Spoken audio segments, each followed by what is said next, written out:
Espero que esté muy bien. Hoy vamos a hablar acerca de un material de sexto básico de ciencias naturales llamada los tipos de cambio que encontraremos también en la materia.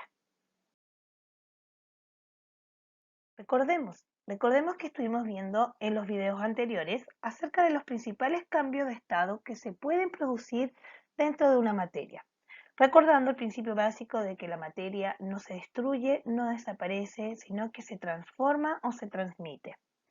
Aquí recordamos entonces que tenemos los tres estados más importantes, que sería el sólido, líquido y gaseoso. Pudimos observar también en un video anterior el comportamiento de las moléculas o partículas que lo conforman. Cuando es sólido, recordemos que la forma de la materia se mantiene. Aunque lo cambiemos de recipiente, aunque lo cambiemos de lugar, la forma va a ser la misma. Cuando es líquido, la forma va a cambiar si lo transformamos o lo traspasamos a otro recipiente, ya que sus partículas hacen de que se dispersen y se amolde a donde se encuentre.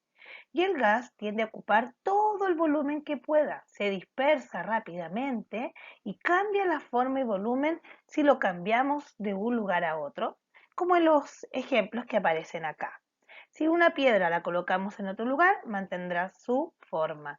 Si a un líquido lo cambiamos, por ejemplo, de un jarro a un plato hondo, va a tener que adaptarse a esa forma. Y si un gas, por ejemplo, llenamos con helio un globo, este va a ocupar cada espacio de este globo rellenándolo por completo. Entonces los cambios de la materia ya sabemos que son los que vimos también y además el plasmático que tiene que ver con una reacción, ¿cierto?, de la materia, pero en extremas temperaturas. Cuando un cuerpo entonces entra en contacto con el frío o con el calor, veremos que su estado va a tener un cambio significativo. Como lo hemos visto en videos anteriores, el hielo se derretirá por el calentamiento del sol o se pondrá sólido el agua si lo colocamos a bajas temperaturas. El resto de las sustancias van a ir cambiando dependiendo de las condiciones atmosféricas, de temperatura, de presión en las que se encuentre. Por lo tanto, debemos decir que la presión y la temperatura son elementos que influirán también en los diferentes cambios de estado. Acá podemos ver un resumen de lo que estuvimos hablando, los cuales le agregaremos unos subestados, es decir, unos pequeños estados que se van a ir dando entre uno y otro. Vemos que cuando el sólido, por ejemplo un hielo, pasa a líquido, se llamará fusión. Cuando el líquido pasa a gaseoso, se llamará vaporización. Cuando este gas se condensa, por ejemplo, en forma de nube, se llamará, ¿cierto?, condensación. Y cuando vuelve este líquido a un estado más duro, se llamará solidificación, ¿ya? Los cuales están unidos entre todos y va a depender, como dijimos, por la temperatura o la presión que se ejerza sobre los cuerpos. Podemos entonces resumir que los estados líquidos, gaseosos y sólidos tienen entre medio diferentes subtipos de cambios que les van indicando cómo van a ser el resultado de esa materia. Recordando que la condensación pasa de gas a líquido, la fusión de sólido a líquido, la evaporización de líquido a gas, la sublimación de sólido a gas, cristalización gas a sólido, solidificación líquido a sólido, ¿ya? Los cuales se resumirán en diferentes estados, como gaseoso, derretimiento, ebullición de 100 grados Celsius, estado de gas, gas a sólido como un cristal o la congelación de un elemento. Estos cambios los vamos a dividir en cambios físicos y cambios químicos. Los cambios físicos son los que se dan debido a la temperatura, cuando se produce la materia siendo la misma, es decir, la misma materia, ya el origen del contenido no va a cambiar, no se transforma en otra cosa. Por ejemplo, la nube que está en un estado gaseoso, ya que venía del agua, va a convertirse en agua de nuevo una vez que se ponga a llover.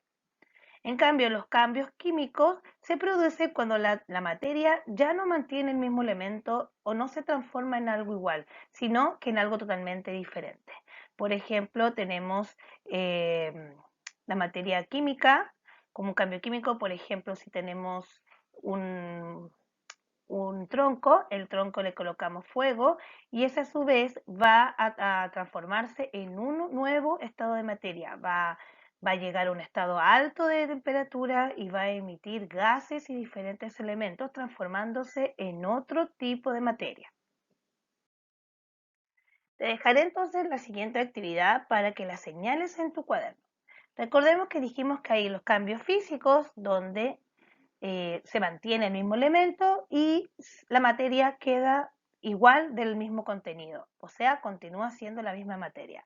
En cambio, en el químico, veremos que la transformación de la materia va a ser de otra manera, va a ser una nueva forma de representación de la materia.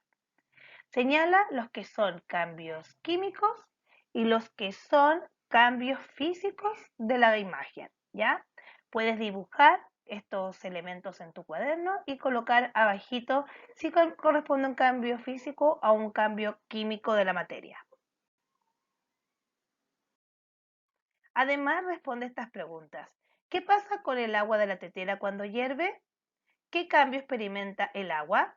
Entonces dime qué pasa con esa agua, en qué se transforma y en qué estado llega. Solidificación, evaporización o fusión. ¿Qué le ocurre al agua en este episodio? ¿Qué cambio se produjo en este lado? Vemos que el helado está entero y después ya se convierte en líquido. ¿Qué estado o subestado encontraremos ahí? Escribe en el cuaderno sus conclusiones. Además, te dejo una pregunta final. ¿Qué cambios de estado observamos acá? Donde vemos que el agua se coloca en una cubeta de hielo, luego se coloca en un refrigerador y luego se saca de manera más dura. Veamos cómo se llaman estos cambios de estados, ¿verdad? O los subestados que también aparezcan. En el próximo encuentro lo vamos a resolver.